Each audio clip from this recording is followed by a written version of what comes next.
Kayden Milne, 24 hours on, does it feel like your life has changed? Um, I don't know if my life's changed, but it's definitely been an awesome experience. I've loved it all. Mate, I know we're like eighth in line. You've certainly become popular. Yeah, Can't it's do been like, crazy, the sport. yeah, no more Darts Downunder exclusives or anything. Um, Mate, the match itself, you enjoyed it. I mean, it must have felt like a freight train was coming at you a little bit. You won't have obviously caught up on what people were saying on the commentary or anything, but they were enjoying the fact that they felt you were going for three bullseyes for the 150. In fact, Stuart Pike called that the highlight of his whole trip. Um, Obviously, you enjoyed yourself. I mean, even for the fact of sharpening your darts with Michael Sharpener Yeah, before the match, it must have felt really good to be on stage. I mean, we've experienced Cody Harris coming through, Tahuna Irwin, at a young age like yourself coming through. Um, it's a unique and exciting time for you. yeah, that's for sure. Yeah, Michael was a really a class act. Three darts fell out the board, and I thought, oh, it doesn't matter, whatever. It's only practice. And then he handed me a file, and I was like, oh, no, that's quite a respectable thing to do. I don't even have a file myself, and it was quite cool of him to do that. Yeah.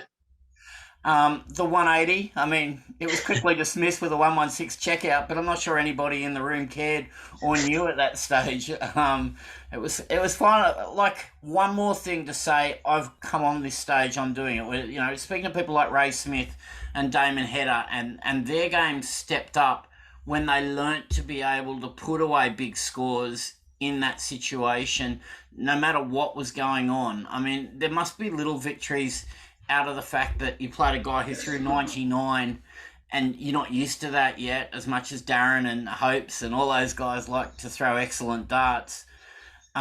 It, you can kind of feel like, you know what, I can play with these big guys now. Sort of. My game was pretty, I don't know, felt average, but maybe if yeah, I learned to control the emotions maybe a bit better while I'm on the stage probably would help. Yeah. Look, it's a difficult thing. Obviously, even following up after last night, as I said, all these different new things for you, media commitments, people talking to you. I mean, I know you've got good advice. There's the plug for them at Beasts, but I know that it's a very different thing to experience for the very first time. What are you going to do now? You've obviously got Dunedin. You've got hopefully the World Youth. They keep saying you're there, but you're going to be there, I'm sure. But what do you take from this, and where do you go from now? Um, I'm not sure what I can take away from this. Obviously, definitely need to improve my game on stage. But like I said to another reporter, I don't really know how to get better on stage when you don't get this kind of experience ever, really.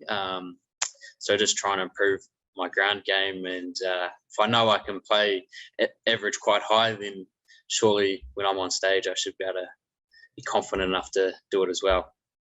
And the thing for you is, it's not a matter of just rocking up to events and winning them. I mean, it was a fantastic win that you had in the qualifier, but you are going to be facing people like Darren Heroini, like Hopes, like Ben Robb, Warren Parry, Bernie Smith. I mean, they all run. I could keep going, but they all run off the tongue. New Zealand darts is at that level. You might not be throwing 90s all the time to qualify, but you're going to have to throw high 80s just to even get through a tournament in New Zealand now. You are, yeah, and I'm expecting probably in the next year that it's going to go even higher with the averages. There's more than just five top players now. Maybe a couple of years ago there'd be five like elite players you'd be lucky to beat, and now it's like there's 15 players in the room, and you're like, who's going to win? You never know. Well, that's the thing, isn't it? I mean, first round you could play AJ. Like, I mean, you're literally looking at world-class players from the first round. That'll only help your game like it's helped Australia in places like Queensland where, you could play Brendan McCausland in the first round and you're looking Yeah, around. But I think one of the important things, I guess, for you now to aim is, and again, the commentary was talking about, wow, we're going to look forward to seeing you back on this stage. I'm like, wow, that's a big step to get back on the stage.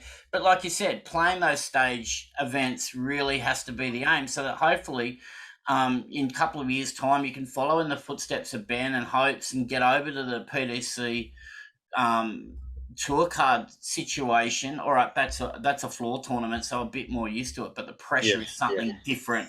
Um, as much as the stage is good, you're going to make your money from these floor events, aren't you?